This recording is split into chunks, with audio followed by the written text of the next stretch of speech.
Good morning, beta. Our next chapter is human health and disease.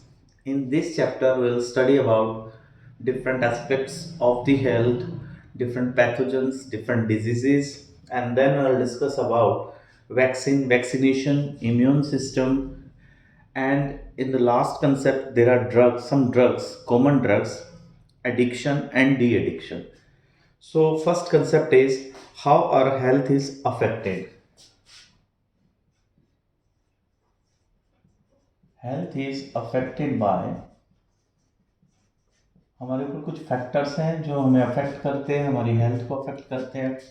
उनमें first है बेटा genetic disorders. ये हम पढ़ चुके हैं पहले, जैसे हीमोफीलिया, कलर ब्लाइंडनेस। तो genetic disorder these are due to the defective DNA inheritance or by the variations, by mutations. सो ये इनक्योरेबल डिजीजेस हैं, इनको क्योर नहीं कर सकते हम क्योंकि ये डीएनए में डिफेक्ट के कारण आती है। सेकेंड डिजीजेस है बेटा इन्फेक्शन से, इन्फेक्शंस जो पैथोजन से होते हैं। थर्ड है बेटा डिजीज आती है लाइफस्टाइल से। लाइफस्टाइल से डिजीजेस जैसे फूड वाटर जो हम ले रहे हैं, rest, exercise we give to our bodies, habits that we have और लैक, कुछ आदतों से, फूड से, वाटर से। अब व्हाट इज हेल्थ?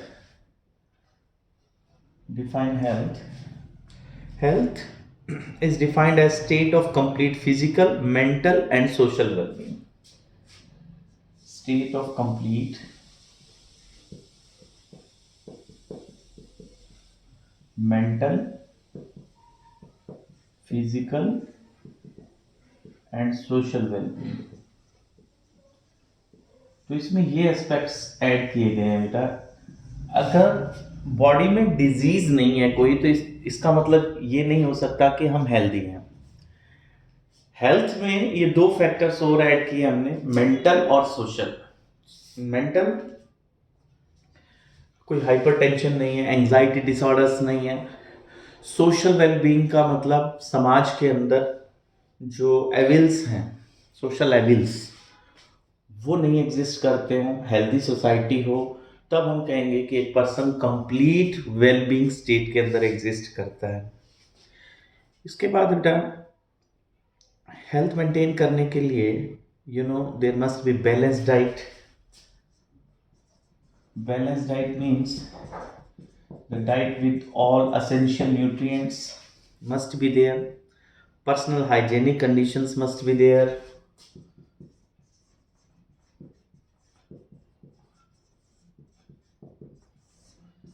थर्ड बेटा रेगुलर एक्सरसाइज।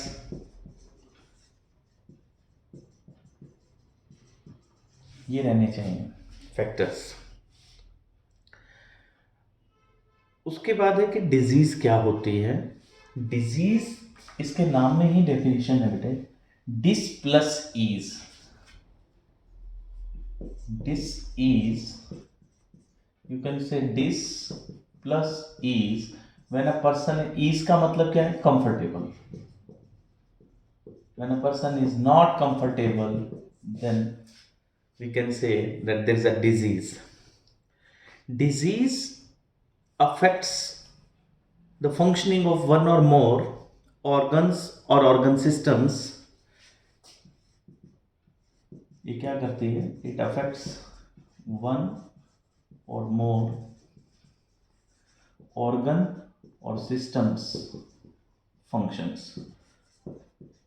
तो नॉर्मल लाइफ के फंक्शंस जब डिस्टर्ब होंगे तो इस स्टेट को हम कहते हैं डिजीज। डिजीज का पता कैसे चलता है? जब डिजीज होती है तो अभी बताया मैंने कि हमारे ऑर्गन या ऑर्गन सिस्टम्स अफेक्ट होते हैं, उनका नॉर्मल फंक्शन अफेक्ट होता है। तो उससे क्या होता है? वेरियस साइंस एंड सिम्टम्स आते हैं। साइन सिम्टम्स जैसे headache, nausea, fever. So these are the sign and symptoms which indicate about the disease. तो जब किसी ऑर्गन या ऑर्गन सिस्टम का फंक्शन अफेक्ट होगा तो कंफर्म्ड है कुछ साइंस और सिम्टम्स आएंगे बॉडी में जो इंडिकेट करेंगे कि there is a disease. Now diseases are of two types, whether it is infectious or non-infectious. Diseases can be classified into two categories. Disease which can be infectious और non infectious. ऐसी diseases जो एक person से दूसरे person तक spread करती हूँ. तो diseases which are easily transmitted from one person to another,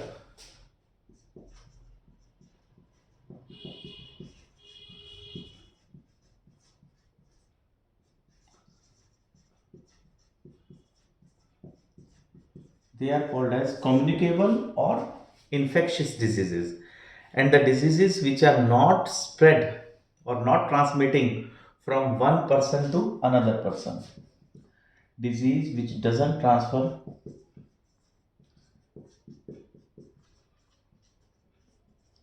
from one to another person. इसमें जैसे एड्स है बेटा, फैटल डिजीज है. नॉन इन्फेक्शियस में जैसे कैंसर है, जैसे डायबिटीज है, हाइपरटेंशन है, एलर्जी है. ये कैसी है? Non infectious. जैसे किसी को डायबिटीज है तो उससे किसी दूसरे को नहीं जाएगी, और जैसे कैंसर है जिसमें है उसी में रहेगा, वो स्प्रेड नहीं करता है. तो इन्फेक्शियस डिजीज स्प्रेड करती है क्योंकि इनके एजेंट होते हैं ना. जैसे इसके एजेंट वायरस है, HIV वायरस, वो स्प्रेड करेगा. The next is common diseases in human. आपकी बुक में कुछ कॉमन डिजीजेस को डिस्कस किया हुआ है.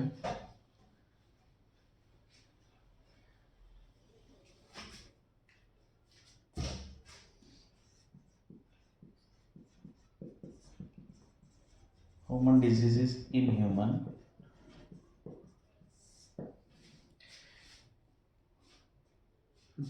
बहुत वाइड रेंज है ऑर्गेनिजम्स की जो इन्फेक्शन करते हैं. जैसे इन्फेक्शंस में बात करें तो जैसे बैक्टीरिया, वायरस, प्रोटोजोआ, फंगस, ठीक है जी, helminths. So these are the agents for the disease. जैसे टाइफाइड है तो हम कहते हैं बैक्टीरिया से हो गया. HIV है जैसे वायरस से हो गया. जैसे मलेरिया है, प्लाज्मोडियम प्रोटोजोआ क्लास में आ गया. जैसे स्किन डिजीजेज हैं तो वो फंगस से हो जाएंगी. जैसे एस्कैरियासिस है तो वो हेलमिंथस से हो जाएगी. तो ये डिजीजेस के एजेंट्स हैं, ये क्लास है. इन कैटेगरी में डिफरेंट ऑर्गेनिजम्स, जैसे बैक्टीरिया में डिफरेंट टाइप्स जो स्प्रेड करती है डिजीजेस को. तो ये जो एजेंट्स हैं डिजीज के, एजेंट्स ऑफ डिजीज, इनको एक टेक्निकल नेम देते हैं बेटा, पैथोजन. तो पैथोजन को आप ऐसे भी कह सकते हो डिजीज कॉजिंग एजेंट या agents of disease. Disease causing agent is called as pathogen. अब जो पैथोजन स्पेसिफिक पैथोजन है जो जिस साइट पे अटैक करता है, उसके पास जो पैथोजन बॉडी के अंदर एंटर करेगा, किसी स्पेसिफिक रीजन में अटैक करेगा, तो उसकी लाइफ अडेप्ट हो जाती है उस रीजन के लिए. जैसे फॉर एग्जांपल हमारे इंटेस्टाइन में, इस डाइजेस्टिव ट्रैक्ट में अटैक कर रहा है कोई पैथोजन, कोई बैक्टीरिया, तो वो अडेप्ट हो जाएगा इस सिस्टम के लिए. वो पीएच जो स्टमक के अंदर है उसको भी बाईपास करेगा. आगे बाइल जूस आएगा, वो बेसिक है, उसको भी बाईपास करेगा. तो जहां भी कोई एजेंट अटैक करता है, उस जगह के लिए, उस साइट पे अटैक करने के लिए, उस एजेंट की, उस पैथोजन की, pathogen adapts life to attack on a site. उस साइट पे जाने तक जो जो चेंजेस उसको फेस करने पड़ेंगे, जैसा इन्वायरमेंट वहां आएगा, वहां सरवाइव करने के लिए वो पैथोजन स्पेसिफिकली अडेप्ट करेगा. उसमें कुछ चेंजेस होंगे तो वो वहां सरवाइव कर पाएगा. तो जैसे पहली डिजीज है आपकी टाइफाइड.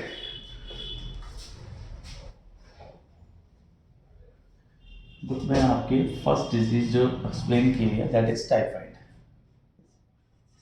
टाइफाइड आपने सुना होगा, डॉक्टर के पास जाते तो वो एक टेस्ट रिकमेंड करते हैं, विडाल टेस्ट। मतलब जिसको भी टाइफाइड हो उसको टेस्ट किससे करते हैं? विडाल टेस्ट से।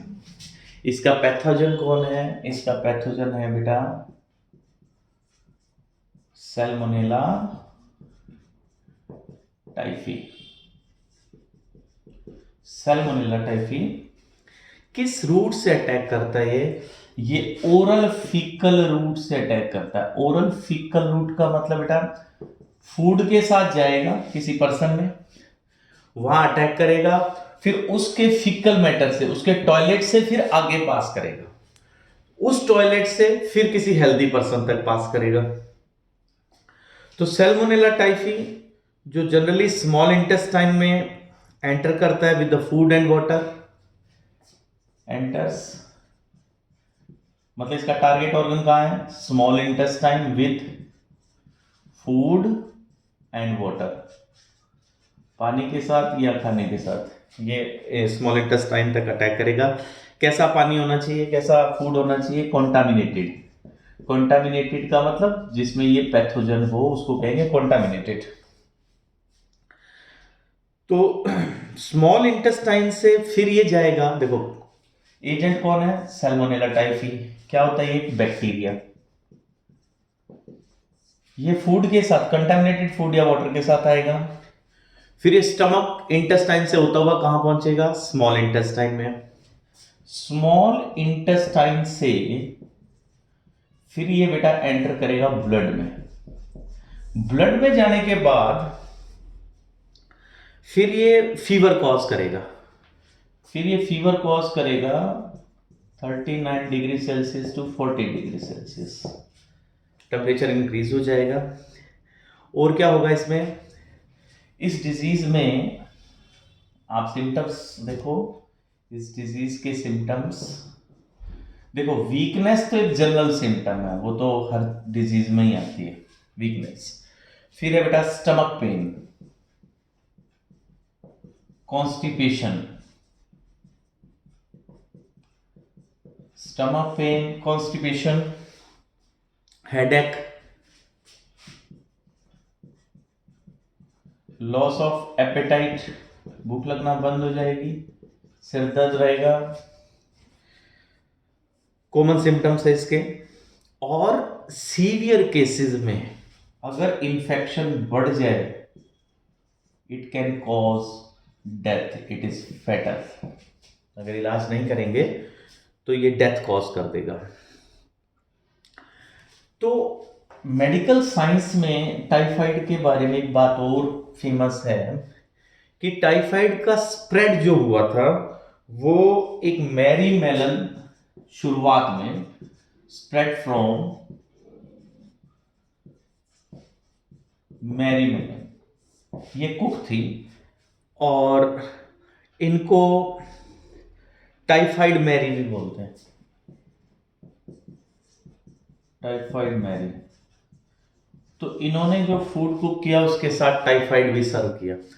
तो ये खुद एक कैरियर थी। कैरियर वो पर्सन होता है बेटा जिसमें पैथोजन तो रहता है लेकिन डिजीज नहीं आती। ये आगे जब हम इम्यूनिटी समझेंगे ना तब आपको पता लगेगा कि कैरियर का मतलब ऐसे लोग जिनमें पैथोजन तो सर्वाइव कर रहा है बट सिम्टम्स नहीं आ रहे हो, तो उसको हम बोलते हैं कैरियर। तो टाइफाइड मैरी मेलन स्टार्ट किया, वो एक कैरियर थी और फिर उन्होंने आगे फूड के साथ स्प्रेड कर दिया।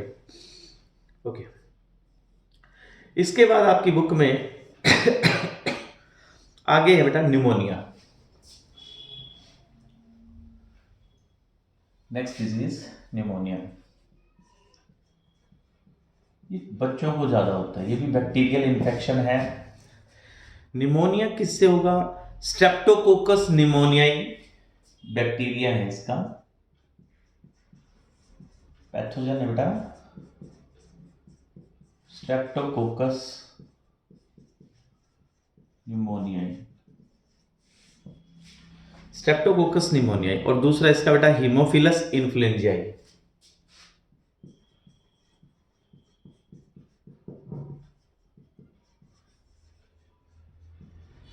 ये दो पैथोजन है, तो ये जाते हैं हमारे एयर ट्रैक के साथ, अटैक थ्रू रेस्पिरेटरी सिस्टम यानी लंग्स में। हर एक पैथोजन का फिक्स है कि ये यहां अटैक करेगा। क्यों फिक्स है? मैंने आपको बताया कि वो अभी टॉपिक पढ़ा था ना कि वो लाइफ अडेप्ट कर लेता है पैथोजन, उस जगह पे जाने के लिए, जिस जगह पे उसने अटैक करना है वहां के लिए उसकी लाइफ अडेप्टेड होती है, उसमें कुछ नए फीचर्स, नया करेक्टर रहता है जिसकी वजह से वो अटैक कर सकता है। तो ये रेस्पिरेटरी सिस्टम के साथ जाके कहां अटैक करेगा? लंग्स में। लंग्स में कहां अटैक करेगा? एल्वियोलाई में। एल्वियोलाई हमने +1 में पढ़ा था बेटा, ये एयर सैक्स होते हैं जहां पे एक्सचेंज ऑफ गैसेस चलता है। यहाँ बाहर ब्लड होता है ना, +1 में पढ़ा था हमने, यहाँ पे ऐसे exchange of oxygen carbon dioxide चलता है। तो ये बैक्टीरिया यहाँ पे अटैक करता है, इस जगह पे अंदर एल्वियोलाई के। तो उससे क्या होगा? यहाँ पे म्यूकस ज्यादा आ जाएगा इस अटैक की वजह से। अब म्यूकस ज्यादा आ जाएगा तो ऑक्सीजन क्रॉस कम करेगी, ऑक्सीजन कम जाएगी तो ऑब्वियसली टिश्यूज को ऑक्सीजन कम मिलेगी। उसका सिम्टम क्या आएगा? उसका सिम्टम आ जाएगा, ऑक्सीजन कम जाएगी तो ब्लू लिप्स नजर आएंगे, ये सिम्टम है बेटा इसका। तो रेस्पिरेशन में प्रॉब्लम रहेगी, ब्लू लिप्स हो जाएंगे, और फीवर, कफ और हेडेक ये साथ रहेंगे। कफ क्यों आएगी? क्योंकि ये लंग्स में है। फीवर क्योंकि कोई एजेंट चला जाता है तो बॉडी अपना टेम्परेचर इंक्रीज करती है। फीवर, कफ इसमें साथ रहेंगे, और हेडेक। तो ये सिम्टम्स हैं। फिर जिस पेशेंट में निमोनिया का अटैक है उसके कफ से ये आगे दूसरे पर्सन तक स्प्रेड करेगा। इसके बाद नेक्स्ट है बेटा, कॉमन डिजीज है कॉमन कोल्ड।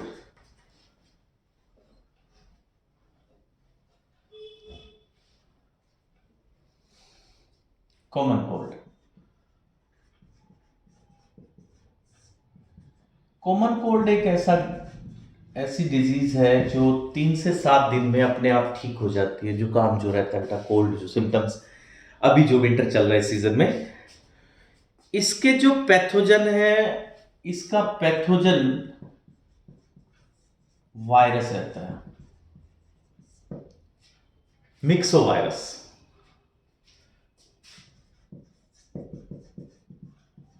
ये वायरस किस कैटेगरी से है? इनको हम कहते हैं रीनो वायरस। रीनो वायरस ये लंग्स में अटैक नहीं करता, ये अटैक करता है अपर रेस्पिरेटरी सिस्टम में। अपर रेस्पिरेटरी सिस्टम में ये वायरस अटैक करेगा। अपर रेस्पिरेटरी सिस्टम का मतलब नेजल चैम्बर में अटैक करेगा, नेजल पासेज, सांस लेने में प्रॉब्लम होगी। उसके बाद फेरिंग्स एरिया रेड हो जाएगा, वहां अटैक हो जाएगा। तो अपर रेस्पिरेटरी सिस्टम में इस वायरस का अटैक रहता है। It infect nose, respiratory path but not lungs, not lungs, ये याद रखिएगा आप। हाँ जी, इसमें क्या रहता है? नेजल डिस्चार्ज है, नेजल डिस्चार्ज, सोर थ्रोट, ठीक है जी, और कफ, हेडेक,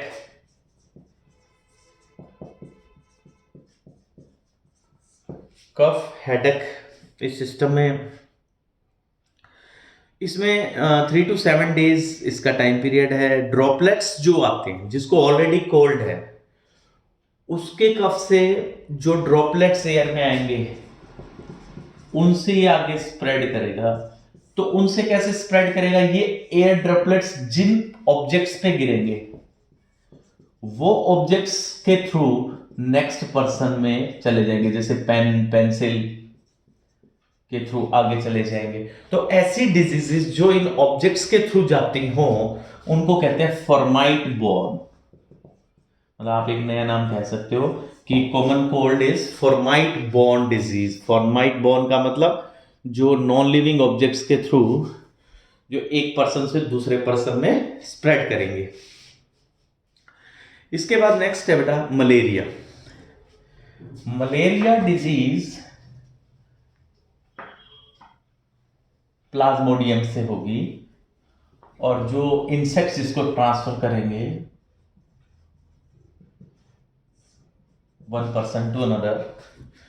तो मलेरिया से हम काफी टाइम से फाइट करते आ रहे हैं। इसके पैथोजन कौन है? वर्ल्ड में अलग अलग जगह पे अलग अलग इसका पैथोजन का टाइप है बेटा। प्लाज्मोडियम की भी टाइप्स है। तो प्लाज्मोडियम में कौन कौन है? प्लाज्मोडियम वाइवेक्स, उसके बाद है बेटा प्लाज्मोडियम मलेरिया, थर्ड है प्लाज्मोडियम फैल्सीपैरम।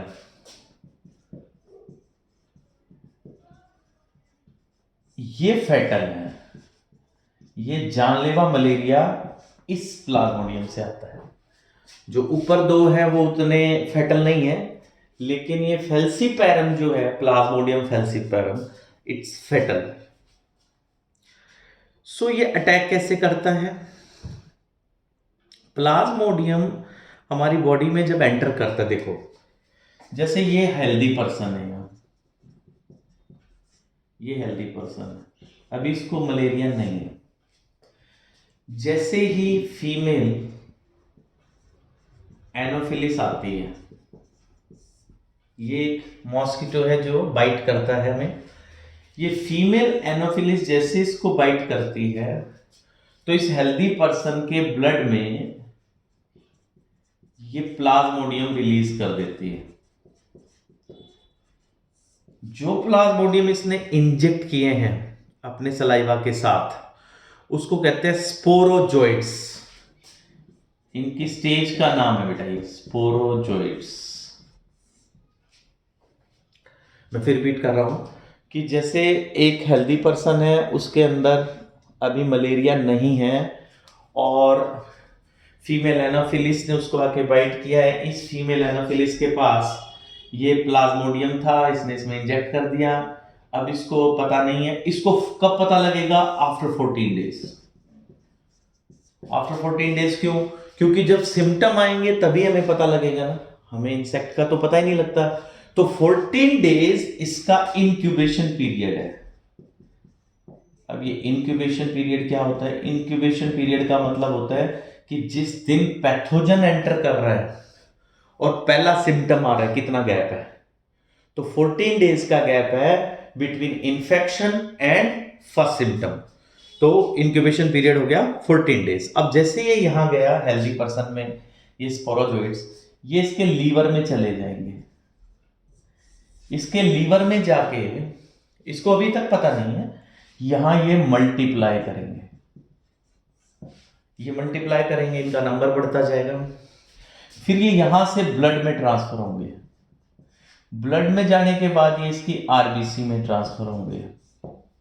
आरबीसी में जब ये एंटर करेंगे, बहुत सारी आरबीसी अटैक पे आ जाएगी, ऐसे इसमें चला गया। यहां पे ये मल्टीप्लाई करेगा। मल्टीप्लाई कैसे करता है? मल्टीप्लाई करता है ये मल्टीपल फीजन से। मल्टीपल फीजन समझते हैं ना आप, एक से नंबर ऑफ कॉपीज बन जाए, तो ये यहां पे मल्टीप्लाई करेगा मल्टीपल फीजन से। तो आरबीसी के अंदर बहुत सारे प्लाज्मोडियम आ जाएंगे। वो आरबीसी को बस्ट करेंगे। जब ये फिल हो जाएंगे ना, आरबीसी भर जाएगी अंदर, तो आरबीसी को बस्ट करेंगे। आरबीसी के अंदर होता क्या है? हमारे हीमोग्लोबिन। तो ये जो प्लाज्मोडियम है ये हीमोग्लोबिन को कन्वर्ट करवा देता है एक केमिकल के अंदर, उसको कहते हैं हीमोजोइन। वो भी बाहर आता है हीमोजोइन। और साथ में ये नए प्लाज्मोडियम आगे देखो, ऐसे यहां पे बहुत सारे आगे। अब पर्सन को फीवर आया है, जब आरबीसी फटेगी ना, आरबीसी बस्ट करेगी, तो ये इसमें जो हीमोजोइन है ये फीवर इंड्यूस करवाएगा। ब्रेन को पता लगेगा तो फीवर इंक्रीज कर जाएगा, पर्सन का टेम्परेचर इंक्रीज कर जाएगा। तो जैसे आरबीसी बस्ट होंगी तो उससे क्या होगा? हीमोजोइन रिलीज हुआ, नंबर ऑफ प्लाज्मोडियम्स रिलीज हुए और इससे क्या होगा, पर्सन के अंदर पैथोजन ब्लड के अंदर आरबीसी से रिलीज हुआ, अब ये नई आरबीसी में एंटर करेगा। जैसे ये नई आरबीसी में एंटर करेंगे फिर से फीवर डाउन चला जाएगा अपने आप। इसमें क्या होगा बेटा, हेडेक होगा, इसके बाद इसमें चिल्स, ठंड लगेगी और फीवर आएगा। तो ये 3 सिम्टम मलेरिया के बहुत इंपॉर्टेंट है। अब ये जैसे ही नई आरबीसी में एंटर किया फीवर डाउन आ जाएगा, फिर से ये आरबीसी बस्ट करेगा, अगेन ये साइकिल रिपीट करता जाएगा। अब देखिए क्या हो रहा है, आरबीसीज का नंबर कम होता जा रहा है। आरबीसीज का नंबर कम हो गया तो वीकनेस आ जाएगी, person oxygen carrying capacity blood की कम होगी तो वीकनेस आ जाएगी। जब ये साइकिल चलती जाएगी, अब इस पर्सन को मलेरिया हो चुका है, जब अपन ने फर्स्ट पर्सन ए लिया था, इस ए पर्सन की बॉडी के अंदर इसकी आरबीसीज में अब कौन है, प्लाज्मोडियम। अब मान लो इस हेल्दी पर्सन को नई फीमेल एनोफिलिस बाइट करती है, आके नई एनोफिलिस बाइट करेगी, तो जैसे वो इसका ब्लड सक करेगी, अगर ये आरबीसी उसके अंदर चलेगी, मॉस्किटो के अंदर, तो वहां से नए स्पोरोजोइड्स स्टार्ट हो जाएंगे इसकी बॉडी के अंदर, इसके स्टमक में जाने के बाद।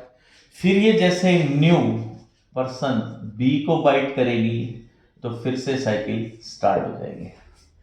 देखो इस फीमेल एनाफिलिस ने इस हेल्दी पर्सन को दिया, इसके लीवर में गया, इसके ब्लड में आया, फीवर इंड्यूस किया, चिल्स अटैक हुए, फीवर डाउन, ये साइकिल रिपीट होती रही, आरबीसीज जो है डिस्ट्रॉय होती जाएंगी।